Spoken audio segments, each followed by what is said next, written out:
हा हा, निवडणूक शाखेतून बोलतो जाधव, खर्च पथक प्रमुख. बोला ना. ते आपला नमुना नंबर 1 जो आहे का नाही, आपल्या नमुन्यात आलाय, 2 जे आहे ना आपण ते टायपिंग करून दिलेलं आहे बरं का. बर बर ते आपला जसा आहे नमुना आहे का ना, आहे त्यात फक्त जसं भरून फक्त सही करून द्यायचं. बर की आयोग कसा आहे हे असं स्वीकारत नाही आपण टायपिंग के. तुम्ही दिलेला खर्च सगळा बरोबर आहे, त्यात काय नाही, पण ते आयोगाने जो फॉर्मॅट दिले त्याच फॉर्मॅट मध्ये भरून द्या.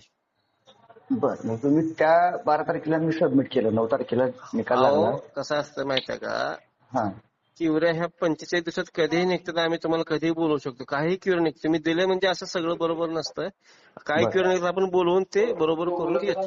मग क्वेरी तर तुम्हाला अगोदर नाही समजत का की हा हे चुकीचं आहे, हे अहो बरोबर आहे? 116 उमेदवार आहेत, तुम्हाला आहे बघा, हा तुम्हाला ह्या नमुन्यात द्यायला सांगितले, ह्या नमुन्यात द्यायचं आहे. तुम्ही आता बर. छापील दिले, तुम्हाला आवश्यक वाटलं त्या आम्ही 2 वळीचं पत्र देतो. तुम्हाला सांगायला ह्या क्युऱ्या निघालेत म्हणून. मी काय म्हणतोय, निवडणूक आयोगाचं जे 42 पानाचं जे परिपत्रक होतं किंवा काय म्हणतो आपण त्याला, नियमावली होती, हा, त्या नियमावलीमध्ये असं काय दिलं नाही त्यांनी की ह्या नमुन्यामध्ये एका दिवशीच्या खर्चाला एकच पान वापरा, एक सगळं बघा, एकत्र हे करू. मला जसे फॉर्मॅट दिले त्या फॉर्मॅट मध्ये तुम्हाला द्या. तुम्हाला द्यायचं नसेल तर मी तुम्हाला पत्र इथे लिहून देतो, मग तुम्हाला लेखी देतो. तसं तुम्हाला द्यायची इच्छा नाही तर तसं सांगा. इच्छा नाही वाद साहेब. वाढवण्यात काय विषय नाही. वाट आपल्याला कसं आहे, हे बघा हे बघा, साहेब. तुम्हाला फॉर्मॅट मध्ये द्यायची इच्छा असेल तरी बी द्या, नसेल द्यायची असेल तरी बी नाही शिकवलं त्याला परत आम्ही जबाबदार नाही. मी माझं काम आहे सांगायचं, तुम्हाला सांगितलं. आपलं नाव कळेल का मला?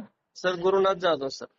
तर गुरुनाथ जाधव. बर. हो, हे बघा, मला हे कसं आहे, आयोग ही स्वीकारत नाही तुम्हाला, म्हणून सांगते. आता घेताना त्याला बघित नसेल तो भाग वेगळा आहे, पण तो आपल्याला फायनल मी अथॉरिटी करताना सगळं बरोबर बघून करावं लागतं.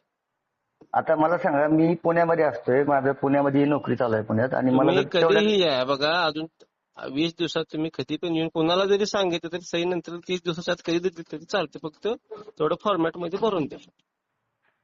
पण तुम्ही जर त्यावेळेस मला जर मी 12 तारखेला सबमिट केल्या वेळेस केलं, त्यावेळेस जर तुम्ही चेक अहो करून घेतलं ते असतं तर फक्त तुम्ही. ऐकून घ्या, हा स्वीकारायला 2 व्यक्ती ठेवले, त्यांचं फक्त काम काय, आलेले फक्त खर्च स्वीकारणे. बर. स्वीकारल्यावर त्याची फक्त आम्ही तपासणी करतो, ज्यात काही क्युरी असेल तर आम्ही ते उमेदवाराला बोलवून ते करून घेतो. असा ते ज्यात त्याला ते नेमलेला असा विषय. म्हणजे आपलं जे काही पूर्वापारपासून चालू आहे हेलपाटे मारणं, सरकारी ऑफिसला हेलपाटे मारणं, हे आपण तुम्ही नेहमी हेतून पुढे पण ते कंटिन्यू त्याचा नाही करायचं. विषय.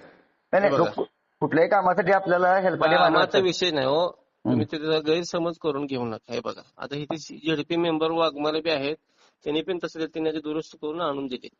अहो तुम्ही 12 तारखेला सांगितलं असतं ना, तर मी तुम्हाला जसं पाहिजे तसं मी दिलं असतं. नाही ठीक आहे, पण बघा तुम्ही आता तुम्हाला परत आमचं सांगायचं काय होतं सांगितलं. तुम्हाला तुम्ही द्यायचं असेल द्या, नसेल तर आम्ही आहे असं सबमिट करतो.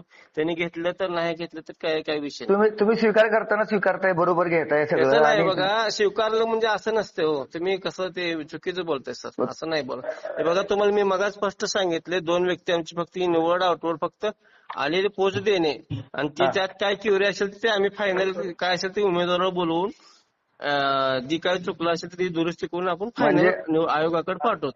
मग फायनल आयोगाची मला पोच मिळते का तशी परत? आता ही हो मला मिळते. आयोगाच्या सहीने तुम्हाला पोच मिळणार, आयोगाच्या सहीने. मला आता एक पोच दिली, त्या पोचवरती तुमचा शिक्का नाही, मला फक्त तुमच्या साहेबांनी मला फक्त सही करून मोबाईल आम्हाला नंबर दिला हे मॅडमनी. बघा, पोच द्यायचा आमचा अधिकारच नाही. तुम्हाला तर तुम्ही मागितली असेल त्याने दिली असेल, परंतु तुम्हाला आयोगच देतो पोच ही फायनल झाल्यावर.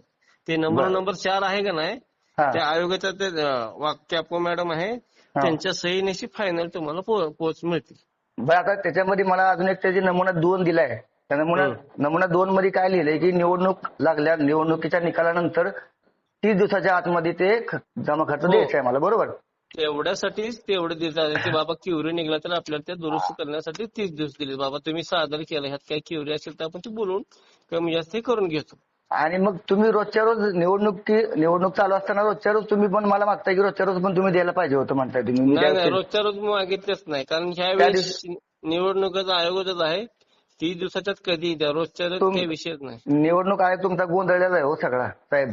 काय आहे ना, हे बघा, तुमचे रोज नियम चेंज होतात रोज. आणि कसं आहे आम्हाला त्याचा असं काय झालंय, आम्ही इलेक्शन